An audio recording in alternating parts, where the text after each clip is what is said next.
Hello, everybody. Welcome back to Productivity Mastery. I've been on the road for several weeks now, and it's good to be back home now. It's Saturday morning, the time of the recording. I just had my cup of coffee, and it's the perfect way to start my weekend with a great guest today. And actually, what I'm very excited about is this podcast is very community driven, and I was honored and happy enough to get an introduction to my guest today from another guest of the podcast. So people started recommending me to incredible people like my guest this morning, Fahad Aljumayd, the commercial director at Torod, and an ecosystem builder from Saudi Arabia. I'm honored to have you on the podcast, Fahad. How are you this morning? Thank you, thank you. I am honored to be here and I'm doing very well and I'm excited about this podcast. Uh, I listened to some episodes, so I'm familiar with the podcast and it brings a lot of amazing people from all over the world. So I don't know if I am your first Saudi Arabian guest, but I'm excited to be here. You are, man. You are. Oh, that's good. That's And good. I'm very excited to learn from you because there's so much going on in the region. And I mean, I'm based in Europe. We constantly hear about all the great innovations, and we're gonna get there. But before that, I wanna get to know you a little bit. um you said you're a coffee guy, aren't you? I just saw Cheers. your cup of coffee. You're a coffee guy, not a milk Yes, guy. I love coffee and I've been like a huge enthusiast when it comes to coffee for a long time. And actually, here in Saudi, we have a huge coffee culture. So we are a coffee drinking nation. Uh, and we are actually the original adopters of coffee here in Arabia. So when coffee first discovered in Ethiopia, it moved to the Arabian Peninsula and it became a culture phenomenon where people drink and have the cafes itself as an idea started here. So if you noticed the fine grind of coffee beans, it's called Arabica, which originated to Arabia, which is contributed probably to 60 or 70% of the produce of coffee worldwide. And it's the fine grade of coffee. It's called Arabica all over the world. Now it grows in Brazil, in Africa, in Indonesia, but it originated from this part of the world. So coffee is very important to me and also to our culture. And By the way, Arabica, they yes, usually charge you an extra euro or dollar in Starbucks yeah, and Costa. it is, So it is the premium, yeah. So there are two origins of coffee initially, like two plants, which is Arabica and Robusta.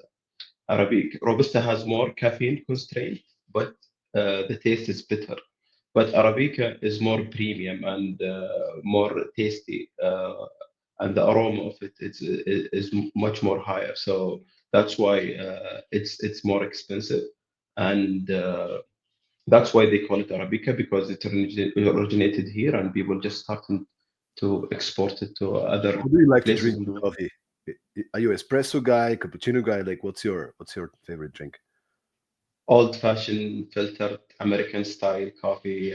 This is what I like. I got into specialty coffee recently, which is like doing the dripping methodology and like the whole process, manual process. But I like coffee in all its form. But I'm more into the filtered black Yeah, coffee. and Yeah. especially as a person who's an entrepreneur and a founder, I can imagine Doesn't large amounts of coffee is being consumed. Yes, 100%, 100%. It gets you started every day.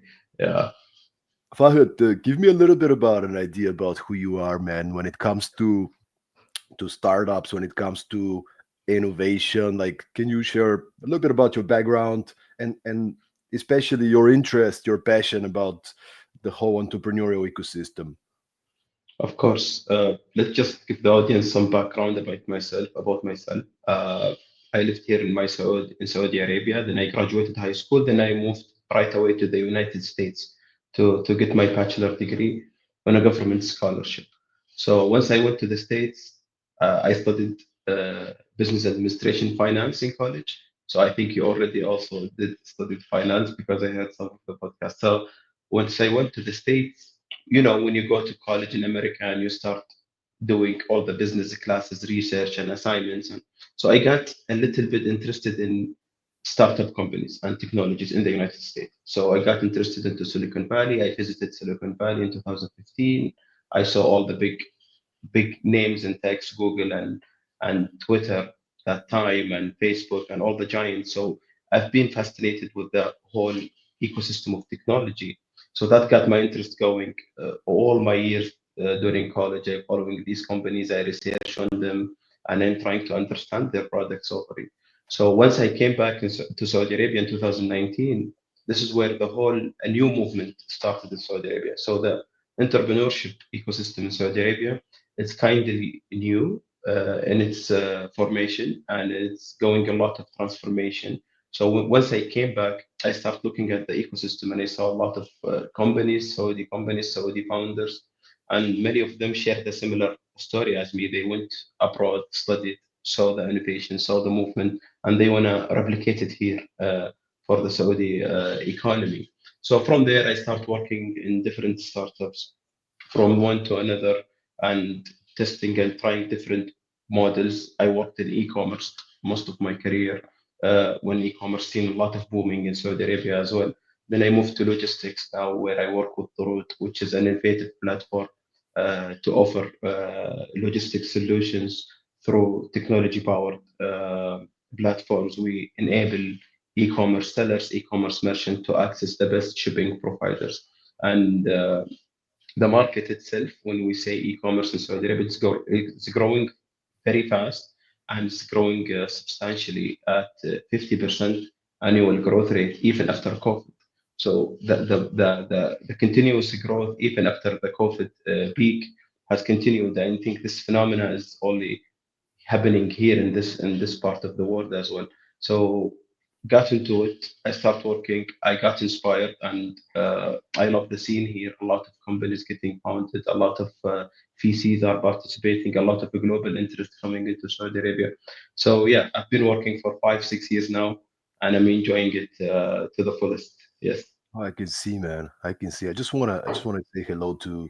We have some listener joining live. Yeva is joining us, saying good morning from Latvia. Yeva, Good great to morning. have you. Hope you're also enjoying your cup of coffee. If you're watching us live, let us know in the comments where are you joining us from. If you have any question to Fahad, feel free to post it in the comments. Or if you just want to comment on something, we always like to engage with our audience. So make sure to post your comment. That's amazing, man. And I think that's Yeah.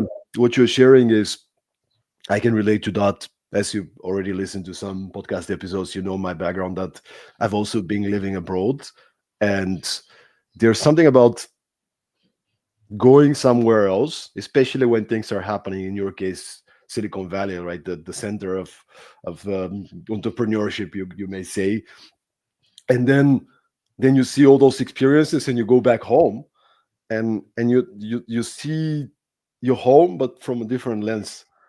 Um, Yeah. and I'm curious to hear because I mean I guess you grew up in Riyadh, or where did Yes. you grow up Yes. in Riyadh? So Riyadh. so so give me a bit of a bigger picture, right? Yeah. Let's go 20 years back in time.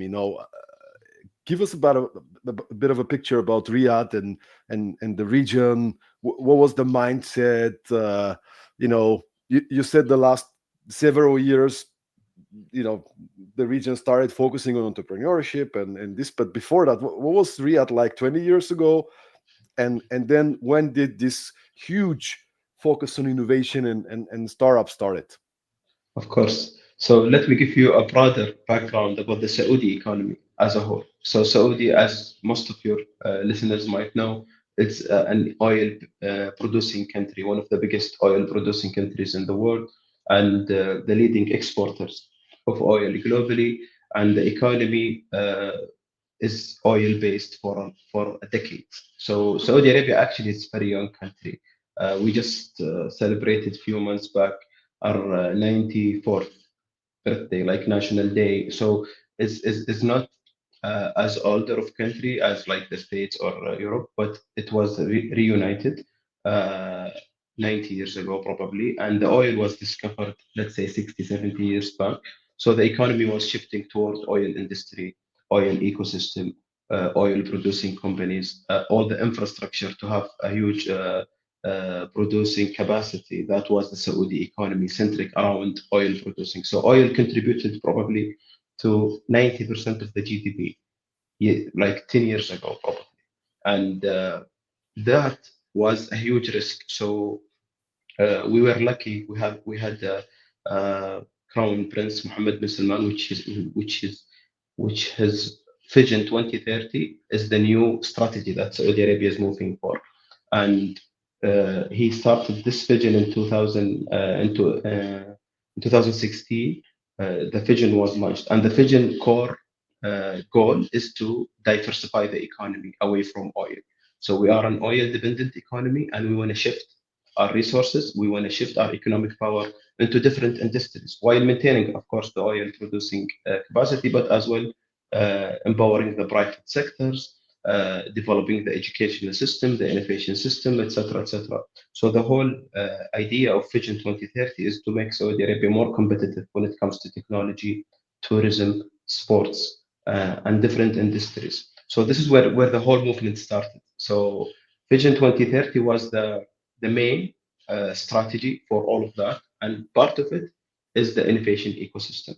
So empowering entrepreneurs, having business-friendly regulations, welcoming foreign investors, establishing local VCs, business accelerators, etc., etc. That will empower the whole ecosystem. So the movement started, and just to share an interesting insight, in 2018, the whole VC funding in Saudi Arabia was around 82 million USD.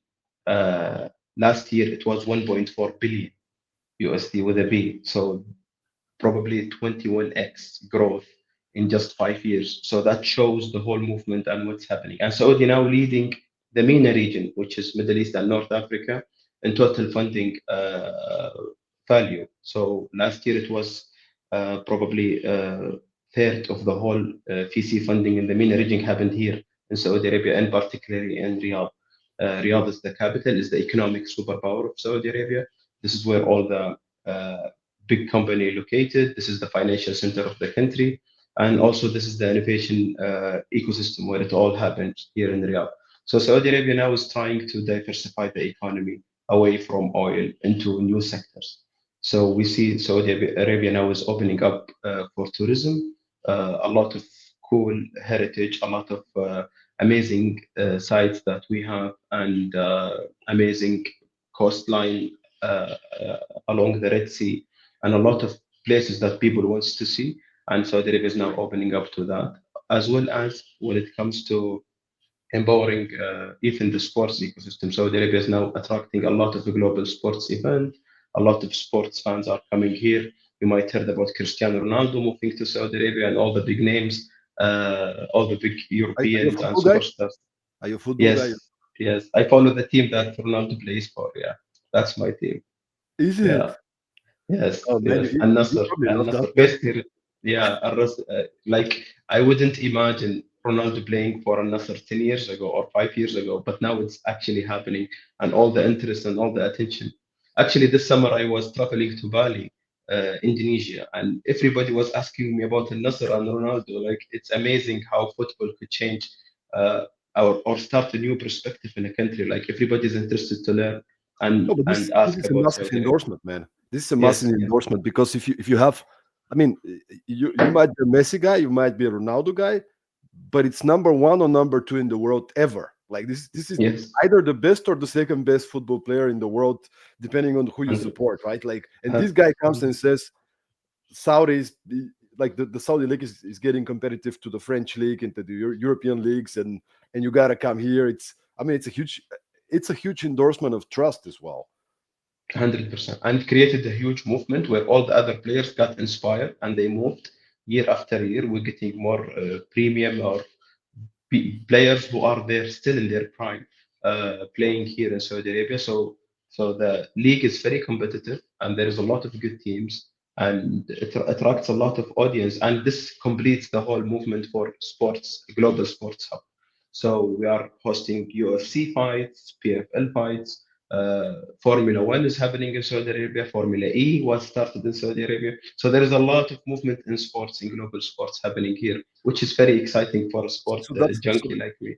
that I can imagine, man. So that's part of the strategy of attracting many 100%. many internationals, foreigners to come to the country actually to experience it. Because one thing is to hear about it, but when you come and experience the country because of the sporting event, maybe, but then you come, you see, you have good time, you see all the innovations, like how people treat you. Then you're like, you know what? That's actually not what they say on the news, or it's different. Yes, different. And one example, I talk to a lot of people who are coming to Saudi for the sports events, and they get inspired or they get impressed by the digital transformation the country has. So Saudi Arabia is leading the G20 countries in government digital footprint. So we have everything is digital in Saudi Arabia.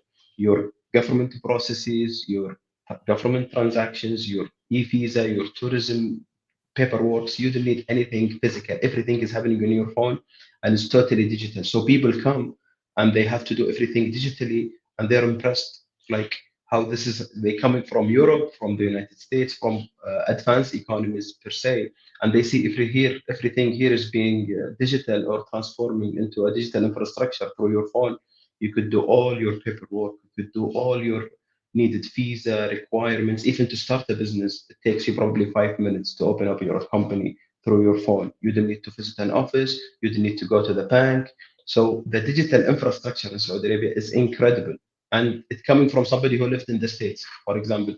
I was a little bit when I went to United States. I was like, yeah, they have some digital platforms in a sense, but now what we have in Saudi Arabia is way more advanced. So this is also give a lot of people who are coming to the country a good impression about the innovation and transformation when it comes to digital infrastructure. That's a very good point, man. I mean, there's still many countries in Europe that are, very developed countries, and then the amount of paperwork, administration, and everything being monologue. I mean, I've recently did a keynote in Germany, and Mhm. it's like, I mean, Germany, man, it's used to be and still is like, one of the powerhouses in Europe, a powerhouse of Europe, right?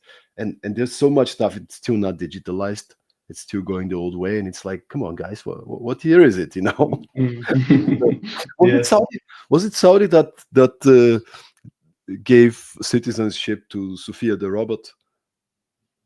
I'm not sure about that. I think that there Yeah. was the first. I need to check it. I feel like Joe Rogan had this guy, right, like on the podcast, like, hey, Jamie, check the. Oh yeah, Jamie. I think it was Sophia the robot, man. Remember this robot, Sophia the robot? Uh, I'll check it, man. I think yeah, that's it, man. Yeah. Yeah, the Yeah. robot. Uh, Mm. in October 2017, was granted Saudi Arabian citizenship, becoming the first robot to receive legal personhood in any country. Yeah, yeah, yeah. Okay, I remember now. Yes, yes. So this is part of initiating the whole movement. Yes. Now Saudi actually is investing so much money in new disruptive technology. So AI is being part of it. A lot of bigger companies investing in their cloud infrastructure here in Saudi Arabia. We're talking Google, AWS, Amazon. All the big players are coming here and setting up their business operations to be part of this. What what Uh, ex- what what do you think is the reason they are like, okay, this is a good region to come? Like, what are because there's many also people listening right now from different countries, and I think this kind of ideas and information could be super relevant. It's like, what did you guys do so that big tech giants, big organizations say we need to move to Saudi as well? Of course. So let's take it to how they think about the global expansion. So if you're a company, a tech company operating in the US and Europe for a longer time, you have reached a level of probably a maturity where you want to expand globally and you want to go to other regions. So before, in the MENA region, people would think about Dubai right away. So I will go to Dubai. Dubai is a super hub for financial center. A lot of economic transactions are, and still there is, but Saudi was not in the picture of welcoming or hosting these kind of companies that are leading the innovative movements. So what happened recently is that we started this movement, and Saudi actually is the biggest economy in the MENA region and 18th worldwide. So our economy is $1 trillion plus in GDP. So we contribute a lot to this region. So if you want transactions, if you want volume, if you want scalability, this is the place to be. Other than other smaller and mid-sized countries, so Saudi Arabia is attractive to global company because of its size and its economy when it comes to the MENA region and the empowerment of the business environment in Saudi Arabia. So if you're a global company moving into Saudi Arabia, you will have a lot of privileges, a lot of incentives to invest here, to hire local talents, to transform the knowledge, to have a government relationship and partnerships where you probably start a new initiative and get funded for it, etc., etc. So there is a lot of incentives that help international organizations to scale and to operate in globally. And this doesn't happen all over the world. So if you're a privately held company and you want to move to another country, probably you have to move and do it all on your own. But here, there's a lot of programs that help you get set up, that help you get a lot of business dealings, a lot of network for local SMEs, local businesses, etc., etc. So the whole environment is attractive and is supportive as well. So I think this is part of the movement. So it's the mindset. So people Yes, try to yes. help you. 100%. And we want to, as I said, our strategy is to diversify our economy and to welcome new technology, to expand beyond oil, and to have a more dynamic economic infrastructure, a lot of economic output that away from oil. So technology and innovation, it creates economy. So the US economy is built in technology and innovation. How many jobs are Amazon or Google or these big giants are contributing to the economy in the United States. So if you want to empower your private sector, innovation is the place to start, and the entrepreneurial ecosystem is where you will have the greater success because if our people are enabled and incentivized to start new businesses, to grow and to expand. This is where the whole economic movement starts, and private sector is very important to any advanced economy. So we want to build that solid foundation when it's come to a private sector. And to build a successful innovation economy and this ecosystem, that there's usually a number of factors that contribute, right? A number of players, Yes, if we may. It's You need to have the funding, and it seems like you guys are kind of putting a lot of focus and energy to have the proper funding. And it's not just the funding in terms of numbers, but it's also the mindset, the knowledge of the funds, the way they approach deals, the all these kind of things. But it's the funding is one of them, right? The yes, investors, the VCs, uh, the access to funding. That's one. Another one, founders. You need to yes, have strong founders, and you need to have the entrepreneurial kind of mindset, which sometimes in countries that have been very focused on a specific industry. I've recently been in Azerbaijan. It's also a mm, country that whose economy is very focused on oil. So one of their big focuses is we need to bring this entrepreneurial mindset that's a little bit more risky, that's fast, you're making mistakes, it's okay to fail, like this kind of a mm, mindset. But it's the founders is the second pillar, right? Having the right kind of founders, attracting the top founders, educating people, empowering people to be more founder like, entrepreneurial, so they can leave their steady job, their paycheck, and they can take a risk and move mountains. And sometimes it comes with bringing in a lot of founders from abroad and attracting yes, yes, companies to come from abroad. Then you need the ecosystem builders. You need the conferences that bring people together. You need the event makers, the networking opportunities, the hackathons, like all those kind of innovation places and hubs. And you need the co-working spaces where people can start collaborating and engaging with each other. You need to work with universities, and this is probably also on the state level. I mean, some of them are private, some of them are not, but like you need to start bringing entrepreneurship within the educational system, from high schools, from universities. So there's a lot of those um, players or stakeholders in a way that needs to start coming together for an ecosystem to grow. And I wonder, looking at the state, the economy right now in Saudi, which ones do you think you need to pay some special attention? I wouldn't say challenges, but like what is the which ones do you have to focus on really to for Saudi in 2030 to reach the vision? Of course, this is a very good point. I would say the whole ecosystem is coming together. So as you mentioned, having the entrepreneurial mindset, having the talent to lead the way.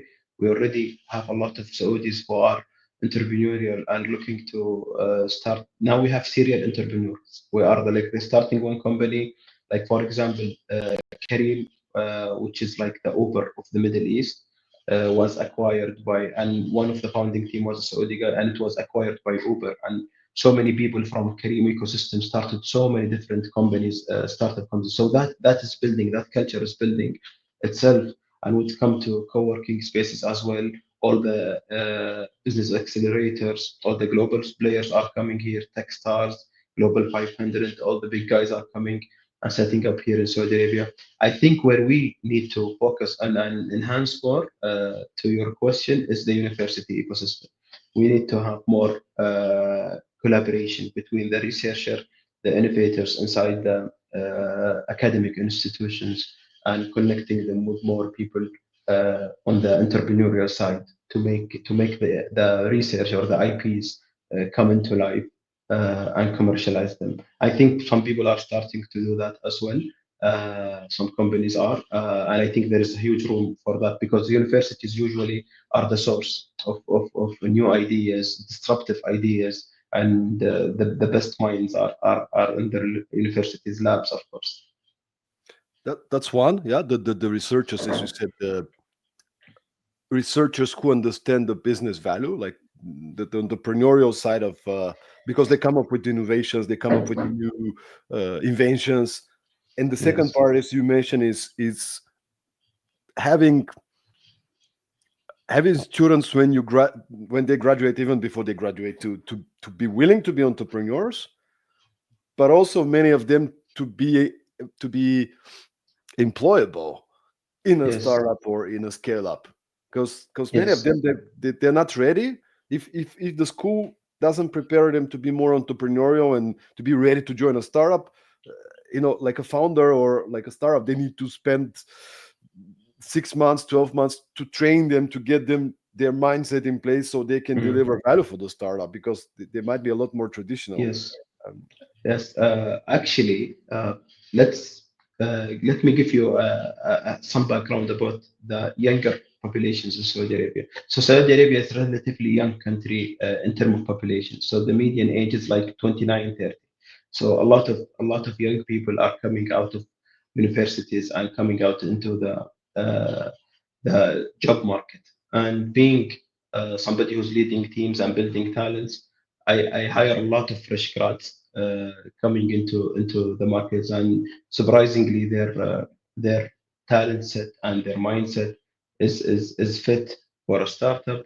They are looking to build a career. They are looking to build a name for themselves. Some graduates, they do want to go to the big names. They do want to go to the big corporations. They want to start in the startup ecosystem because they've seen the movement and they want to be part of it.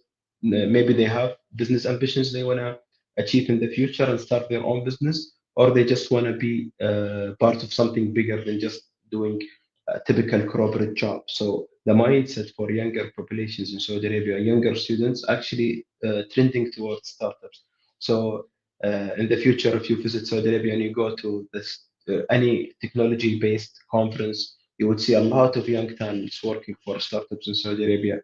And I read last year somewhere that we have the highest women in IT, like females in IT participating in the private sector graduates. So we empower them through programming, development, coding courses, a lot of cybersecurity as well, a lot of application development. So the grads are coming with the mindset to work in a startup in particular. So I think that part is growing. In alignment with the movement. And I think also there's a huge room for improvement and to make them more ready, of course. so having in mind that This podcast is being listened to by many peoples across the globe, and I would say many of them entrepreneurs, founders. But we also have many people who are speakers, consultants, coaches, mentors. What are the opportunities out there? Maybe let's start with the consultants and the experts. What are the opportunities out there to go to Saudi and to contribute for this development? What would be, like, knowing the culture? What's the right approach for somebody, an expert, uh, like specialist in a specific area that can provide knowledge, advice, consulting services? What's the best way to start working with and within Saudi? Great question. I would say, depending on the knowledge and the background of the consultant, connecting with certain initiatives. So let's say you're a consultant for AI technologies, or your research is focused in cloud computing or IoT or anything that is in particular. You should focus on the initiatives and the companies that leading that path, because there's a lot of different what how we approach a certain sector. It will be like top-down approach. So the government will start an initiative and will identify the stakeholders and the enablers, and will set the targets and the KPIs, and people will start working together. So you would look at the Ministry of Telecom. You would go and look at the Ministry of Investment and see their initiatives, and you would go to, for example, leading Saudi companies like Aramco, which is the biggest oil company in the world, which is leading a lot of initiative in energy and innovation that related to supply chain and logistics as well. You would go to companies where they have an industry edge, and they already enabling uh, their ecosystem. So you would approach it like that. I think also getting here and connecting with local people, because there is so many conferences and huge events that related to tech and innovation happening in Saudi Arabia, and there is huge amazing opportunities for networking and meeting the right people who will have the knowledge to get you in and help you find your next, let's say, project or gig in Saudi Arabia. Because the movement itself, it's wide, and there is so many players and stakeholders. But getting here, seeing the action, and getting to know the economy more and the big players in the ecosystem would help a lot, certainly. That is super helpful, man. And this is Okay. information you can't really get unless you ask somebody who's local, who understands the Yes. culture and everything. We have actually somebody joining us and saying hello.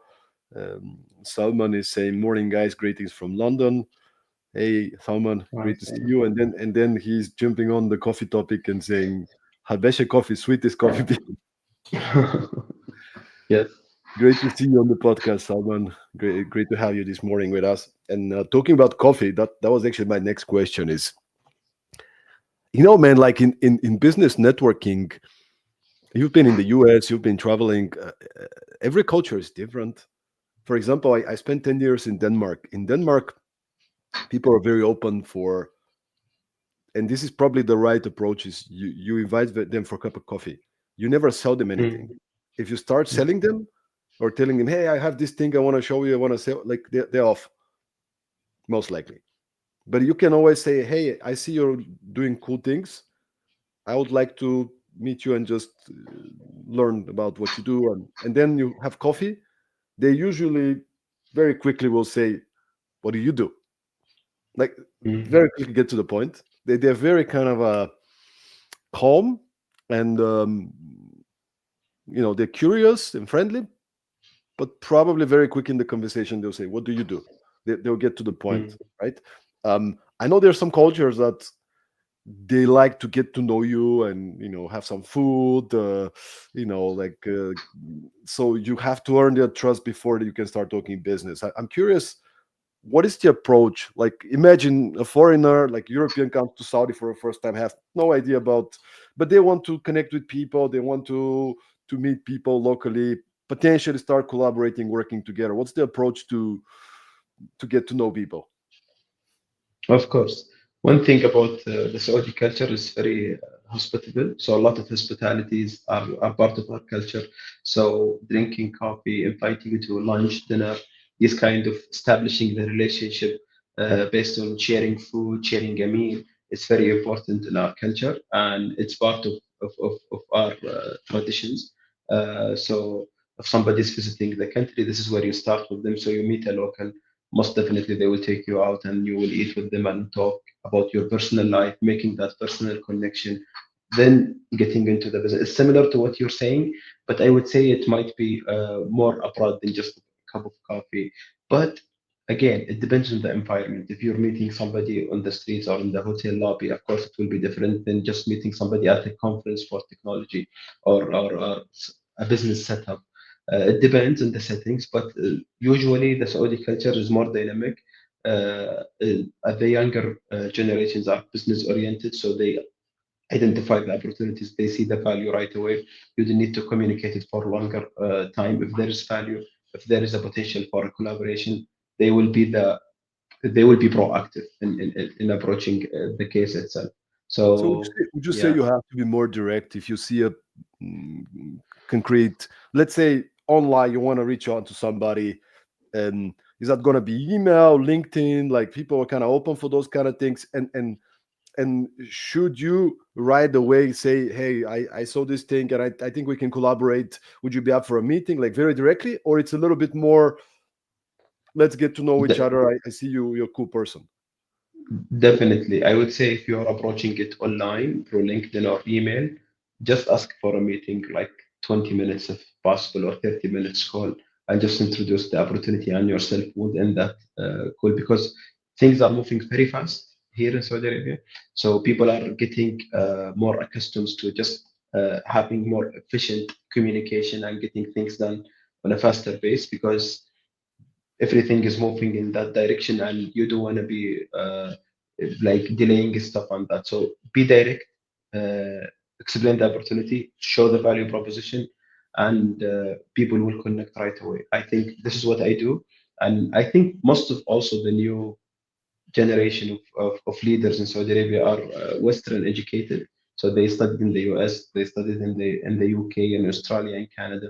So they have this mindset of being direct and straight to the point, and this kind of culture when it comes to business. So I would say, yeah, shoot the message and propose a meeting time and just have your proposal ready to talk. Yavo is coming back, by the way, with a comment. She says, I've done strategy analysis for companies from Middle East and their competitors, and focus on leading market scaling brand awareness is huge. The level of expertise of teams impressed me truly. Thank you, Yava, Great for comment. sharing with us. I mean, I can imagine, man. It's so much focus these days, as you said, locally from you guys to create these opportunities, but also globally for the focus is on this region, specifically on Riyadh, on Saudi, and I wonder if there is also the other effect a little bit. Like there's so many internationals that are looking into the market, seeing the opportunities, and if it was me, I would be like a little bit, okay, we need to be a little bit more selective because everybody now is seeing it's growing. There's opportunities. There's money in here. So how do you guys ensure that the right people come? Like, I mean, I can imagine people would be a little bit more suspicious if it was me, at least. It's like, Mm. all right, everybody wants opportunities. Like, how do you guys make sure that you create the right kind of people to come and be there? That's a great question. I think this is a challenge across emerging economies. Like once you have an emerging economy, everybody is interested to be part of that, but they might not be the right fit, or they might not be the greatest contributor to that. So you want to attract the top talent, you want to attract the right mindset. So that creates a challenge, but I would say controlling it would be through having a merit-based system where anybody who's coming wants to be part of this initiative or this government program or this innovation center or et cetera. They need to be going through a process where they uh, vetted per se, and they make sure they are fit for this kind of initiative. But when it comes to entrepreneurs, now Saudi Arabia is actually encouraging all the Arabs and the Middle East entrepreneurs to move to Saudi, to move their companies to Saudi Arabia, because nearby countries they might have economic challenges, they might have currency and inflation, economic challenging, they might have political challenges as well.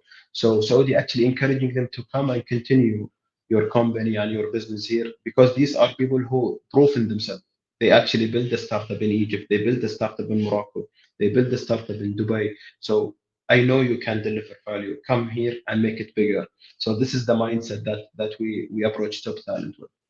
And is it easy for a foreign company to? I mean, you already mentioned that digitally the country is really advanced. But is it easy to start a startup? Do you get the support? Like maybe give us a bit of an idea Yes. also about the tax. How's everything going? We don't have income tax. We have very small percentage when it comes to corporate tax. But usually the taxation for Saudi corporation is flat. We have VAT tax on the sales of the product. That's straightforward. But starting a business doesn't cost a lot. And the ease of doing business is one of the biggest strategies of Vision 2030. So we want to be an environment where establishing a new company, even if you're foreign based, you're not a national, you want to start a company, everything, every regulation, every initiative helps you get it faster and in a smoother way. So this is the objective. We want to attract foreign investment. We want to attract foreign entrepreneurs to come and contribute here. So the process and the taxation and everything is streamlined and smooth, and it could be done digitally with less paperwork and less government visits or anything like that. So once you come, you get your permit to start a business, and you get up and running. So it's a very business environment, business friendly environment. Excellent, man. So everybody listening, hey, consider checking out the opportunities there, and why not even move? I mean, Cristiano Ronaldo did. So Yes, and if you think about it, people like Cristiano, they actually what I love about Cristiano Ronaldo's story is not he's just playing in Saudi Arabia. He's embracing the culture and he's loving what he's seeing. He's part of now the whole movement. So you see him going to the new resorts that opened in the Red Sea. You see him participating in Riyadh season events where like UFC fight will be held, and he's like in the culture. He's part of everything. he's he likes what he sees, and he believes actually in everything else. So seeing the global stars coming here and actually enjoying themselves and finding a quality of life, finding a path to have other stuff going on for them other than their career. It shows the world that there's so much here to embrace, and there's so much here to work in. So that's a great example. Cristiano Ronaldo, if you go to his Instagram page, you would see he's celebrating the national day, he's celebrating here and there, he's having fun. Yeah, and it's easy to get around everywhere with English, like with the 100%. cultural stuff. It's no problem. Like digital payments, like with a car, like everything is like smooth. Yeah. So for speaking English, most of the population, like the younger population, will be fluent in English, and everybody usually speaks English. And when it comes to the payment, actually, we have a target in Saudi Arabia. Just part of the Vision 2030 is to be a cashless society in 2025. So 2025 is approaching. Probably now 94 of payments are processed through the online payment. So NFC payments, POS payments, everything happening through Apple Pay, through your phone, through your Apple Watch. Everybody is adapting to. You rarely see cash in Saudi Arabia, so the digital infrastructure for payment is amazing, and part of the startups ecosystem, the majority of funding is going through fintech because there is so much innovation and scalability in fintech. So fintech is leading the funding. Let's say rounds in Saudi Arabia because of the whole movement in the digital infrastructure. So payments, don't worry about that. Everything is set. You use your phone and you're okay. What about the lifestyle, man? Like how's the culture like? And I what I mean is, again, I spent 10 years in Denmark, for example. People there very family oriented. They usually wake up early. they want to finish job at 4 or 5 p.m., and then I go and usually spend a lot of time with family. Like family is a big thing for, the unions, coming together, socializing. But it's a, it's a very, it's not a loud society. The Nordics are a lot more like, let's focus on cozy. They share food. They have candles even at breakfast. Like, so I'm curious, what's the lifestyle like in Saudi? What are the locals passionate about? How do they like to? How do they have fun? Just give me something more here. Great question. So, as you know, we are in the Middle East and we are in a very hot environment.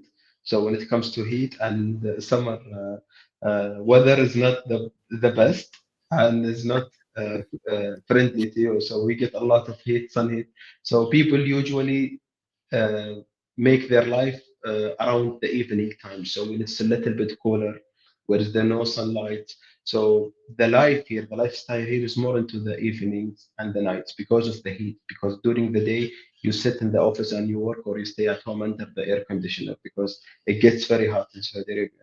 So the lifestyle is around.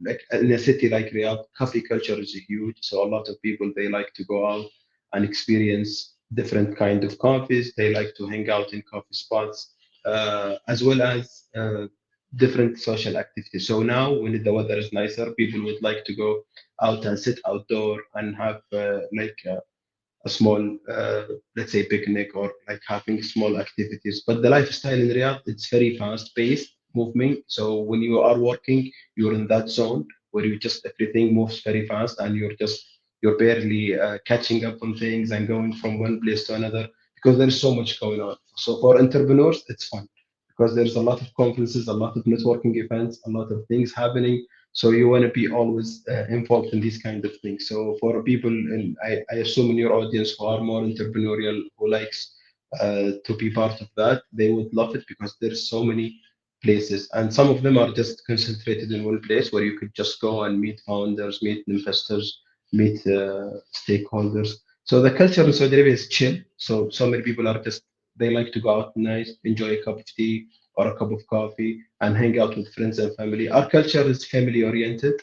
So this is something I compare with the USA. So when I went to the States, family is important, but it's not as oriented as here in Saudi Arabia. So here everything is surrounded around family, and you spend a lot of time with your family members. You have a lot of family gatherings. We have big families, and so we have this kind of tribal culture in our tradition.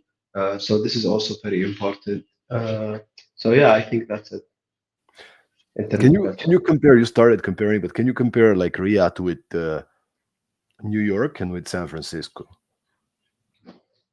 Uh, there is a lot of similarities and a lot of differences. So and so many things in between.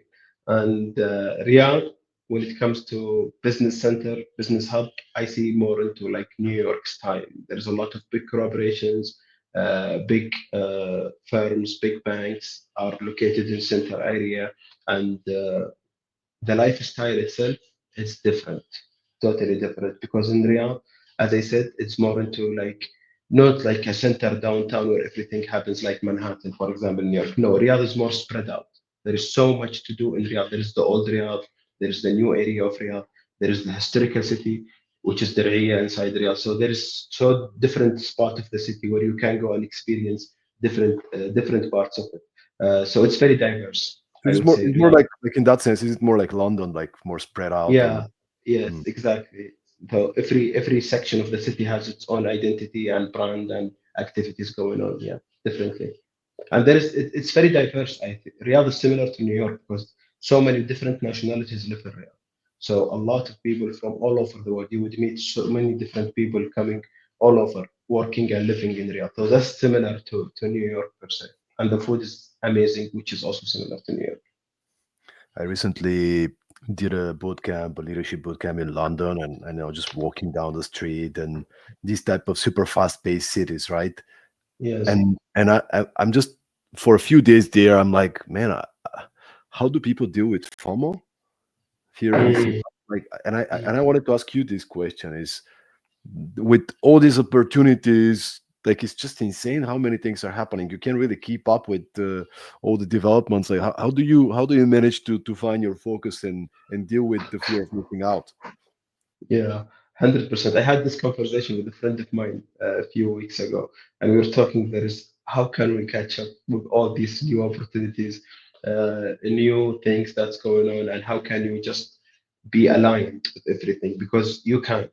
Uh, it's humanly impossible to catch up with everything going on at the same time, but you have to find your direction. You have to find your right path and find what you are trying to achieve and focus on that area and try to do so much to enhance and to empower that goal. So living in a city where there is a lot of opportunities like Riyadh, like Dubai, like New York, you would see so many different because you will easily get distracted. So if you meet this guy and he's telling you about this new venture and this new initiative, and you will move there then the next day, so you will be neglecting your own goals and dreams. And so I think what my I will share my personal style. I don't know if you know Naval, the guy from I forgot his last name, but he's very inspirational life coach, entrepreneur, angel investor.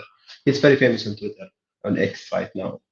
Naval, his name, and he has one. Naval, yeah, My the Naval, podcaster guy, yes, yeah. yes, yes, yes. Yeah, yeah, So okay. he says one time, if you have so many desires, you will not be able to achieve your own goal. So get rid of all the desires and the distractions and focus on just one goal that you want to achieve. So this is what I live by because now I see so many things going on, but I want to move in the right direction where I can achieve my own goal, then move to the next thing. Because again, in a city like Riyadh, you could easily get distracted with so many things going on, but find what you are passionate about, find the right network for that, and just focus on it.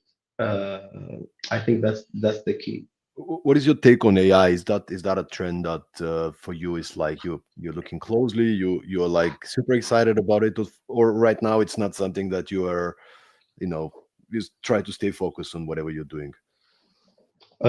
I think there is a huge potential for it to be applicable to different domains and different sectors and different industries. So how I look at AI is how can you align AI to fit within your own strategy. So if you have a SaaS startup, for example, and you are in a scale-up mode and you are approaching new milestones, you need to fit that AI strategy in your direction because it will be part of business, it will be part of everything in the future.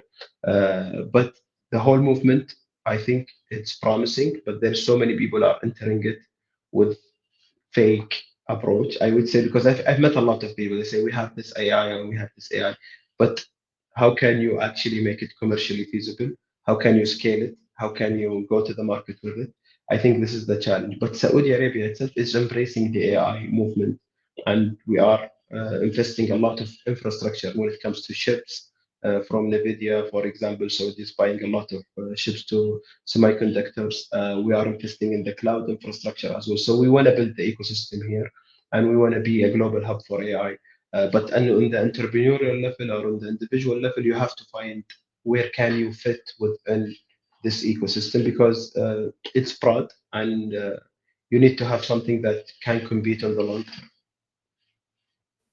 Got it. So this is my take. Yes, And and yeah, go ahead. And one more thing, I think, moving forward into the new AI movement and the new AI age, I think for companies and founders, you should empower your employees to learn about AI and adapt to it as much as possible. Because some people are saying AI is taking jobs, etc., etc. I don't think technology is built to advance the human cause. So AI will contribute to human evolution, it will contribute to human development, it will contribute to human prosperity. So I would say empower your team, empower your employees or your partners to be part of the AI movement, to know more about it. If you know more, share your knowledge. That's what I do. If I learn a new tool, I would share it with my colleague, with my team. You use this and have this and read about this. I think this is very important, especially in the entrepreneur ecosystem. Yeah, if you're extremely efficient using different AI tools these days, like it's harder to fire this person, right? Yes, yes. Because they're generating so much value. So I'm with you, man. Like it's not, AI is here to stay, and it's evolving like massively every single day, and it's more about learning to utilize it bit by bit. Maybe the tools that we're using today are not going to stay, but the mindset around it, like we need to start adopting from now. And a lot of the tools are probably not going to be useful right now, Yes. but many of them will be. And the more people can start utilizing them already now, and with a little bit of a grain of salt, like just to, hey, not everything is going to be, like for example, I'm using uh, the other day used this video AI tool, right? Like you place a video, and then it picks highlights from a podcast episode and just cuts them down, puts the subtitles, da, da, da, da, which is great. It's not there yet. I still need to do some manual editing and like to bring it to a place that I'm happy with. But it's getting there. I'm getting there, Yeah.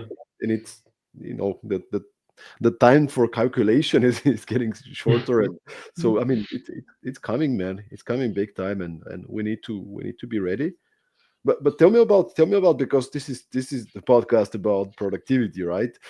Tell me about your own personal productivity strategies. Like, you're a busy man, you do a lot of things. How do you prioritize your time? How do you make sure that you stay focused on the things that matter most? This is a huge challenge, and I'm trying always to enhance my productivity and make it more efficient. I would say, see, a lot of culture has been created in the workplace after COVID or post-COVID, which is meetings. So people love to have a lot of meetings, and I'm okay with meetings, but sometimes wasting a lot of time on meetings. I am anti long meetings, like 30 minutes plus, without clear agendas. So I try to avoid longer meetings to focus on something more productive. And I've seen a lot of companies actually adapting that movement. I don't know if you heard, but Shopify, they canceled all their internal meetings, and they make it only you use a platform where you could just record yourself and send it to the other person, and when they have time, they will see it and comment back to you. So because meetings are probably most of them are useless, and they could be more enhanced because you're going back and forth with somebody and takes so much time. So I prefer to communicate through Slack, through Notion. I use Notion a lot. I see it's a great platform for productivity. You could onboard people to your thing that you're doing and make them do less of the work that you like. Because if somebody requests something from you through email, there is so many prerequisites they need to do. So instead of doing them yourself, allow other people through productivity platform to do them prior to getting to you. So I think automating tasks and having people to fill some kind of prerequisite depending on the meeting, or depending on the request, will enhance your productivity. So actually, I read a book that I will recommend to everybody in this podcast. It's called Slow Productivity. Slow Productivity is a Carl, great book. Carl Newport, no? Yeah, yeah. And I read it last summer, and it opened my minds to so many different things that I could just automate and outsource and enhance my productivity. So I'm adapting to a lot of new skills based on that book, how to be more efficient and how to achieve the greater output of productivity. You could be productive all day, but is the output that you want, or is that you're But looking for, actually, is you're not aligned? productive. Actually, you're not Yeah, productive. You can be busy all day, but not being productive. yes. 100%. So yeah, so I think utilizing productivity tools is key, especially in the startup ecosystem. Yes, and it's the habits that you need to develop individually Yes. and on a team basis. You're talking about meetings, like it's part of your culture. It's like, what are the expectations that we set ourselves in order to be productive? What Not everything is a meeting. I mean, corporates are Yes. struggling with that, but also startups could be struggling a lot with unnecessary meetings. I Yeah. listened to a podcast with the founder of Airbnb was talking about Mm, that he stopped doing one-on-ones. He's not doing it one-on-ones. I mean, the one-on-ones he does is not like a structured one-on-one. I mean, you can call him for 5 minutes or 2 minutes and discuss something, but but he cut down a lot of the one-on-ones because he felt it was so much time that's being spent that doesn't need to be spent, because usually when you identified what's the decision that needs to be made, then you just say, hey man, what do you think about the budget? I send you the budget, check it out. Let's have a 2 minute Mm, call and solve it, right? So it's always about what are the most important objectives ahead of us on a quarterly, on a monthly, on a weekly basis. What are the exact results we want to produce? And then you build it backwards. 100%. What are the things that I do today? And are they bringing us closer to achieving these results? But it's always result driven. It's always like target driven. And I think that's the challenge. I saw a little on Instagram or somewhere, like maybe you've seen this type of videos where like they put like hundreds of little golf balls, and there's like one Mm, hole, right? And none of the balls goes there. And then there's a mm. guy that's like a golfer, and he just hits it, and it just gets into the. And it's like, you need to have a target, man. Like you Yes, can be yes, shooting all the, like in random directions. It's not gonna hit. You gotta be yes. focused, man. Yes, 100%. This is a huge part of being protected. And actually, back to the book, there was a nice story that the author mentions. He said Benjamin Franklin, who is the one of the founding fathers of the United States, he was so busy during his days. He had a printing business, so he was printing newspaper in Philadelphia, and that business was consuming his time. So he realized that he couldn't be creative. He couldn't achieve more in his life because he's so caught up in the business, running the printer business, and start like at 3 a.m. because he needs to print the newspaper for the next day. So he starts very early. So he brought somebody and he gave him 50% of the business to run it instead of him. So when he had this free time, this is before founding the United States. So when he had this free time in his schedule, he was hanging out with other people like George Washington, for example, and they start talking about this crazy idea that is the United States of America. So once he freed up his time, he had so much creativity that one of his philosophical ideas was building the Constitution and the United States of America as a country. So look, after he outsourced or did less in terms of being on the top of the business, see what's the outcome came. So he became one of the founding fathers of the United States, and it was because he had more free time to think and be creative. That is a So beautiful this, story, man. That is a yeah, great way to wrap up this episode as well. Have you read the biography of Ben Franklin, by the way? yeah, Oh yes, man, very inspiring. I mean, now that you mentioned the story, I want to read it again. It's just such a humble, such a great leadership story. Yes, 100%. And these the people that you wanna follow the step and think about when it comes to effective leadership and effective productivity. And I want to thank you for this amazing podcast. I listened to many episodes of your podcast and so much insights and knowledge coming from your guests. And I think you have a great platform and you are an advocate for a greater cause, which is productivity and how to be more effective in life. So I want to thank you for the time and everything for this podcast. Fahad, I mean, it's an honor, and your words mean a lot. Knowing you're such a successful, but also you're such a humble leader, man. I mean, I feel like Yeah. I can spend 7 hours talking to you, and there will be more insights and learnings we can get. So we'll definitely love to have you back at some point to share more learnings, more about your leadership style and the things that you're passionate about. That it's been a great pleasure having you, and I Thank hope you, my everybody friend. who listened to this episode enjoyed it. And I just want to remind everybody, inspiration is great. Hopefully, you guys got inspired, found some good ideas, but action is what makes a difference. So, if there's one thing that stuck with you from this episode, make sure that you commit, make sure that you take action on it, and just let us know. Post it in the comments, send us an email. Uh, I'm very easy to connect on LinkedIn. Fahad, where could people get in touch with you if they want to Link, connect? LinkedIn is a key for me, and just connect with me. And anybody is coming into Saudi Arabia and want to explore and learn more about the culture and the ecosystem, just connect with me. And I invite you all to visit Saudi Arabia. Appreciate it, And man. you, yes, I'll take some action on that invite. So Looking forward to I'm it. looking Yeah. forward to meeting you in person. Thanks everybody for being with Thank us, you. Thank either you. live on this Saturday morning or listening to the recording. Episode 201, meaning there's 200 more episodes on your favorite platform: Spotify, Apple Podcast, YouTube. You can find us everywhere. Subscribe to the podcast. If you may, give us a rate us, give us a rating, because this help us to reach even more people and bring you even more fantastic people like Fahad to share their stories. So thank you once again, and see you next time for another episode of Productivity Mastery. Thank Ciao. you. Thank you.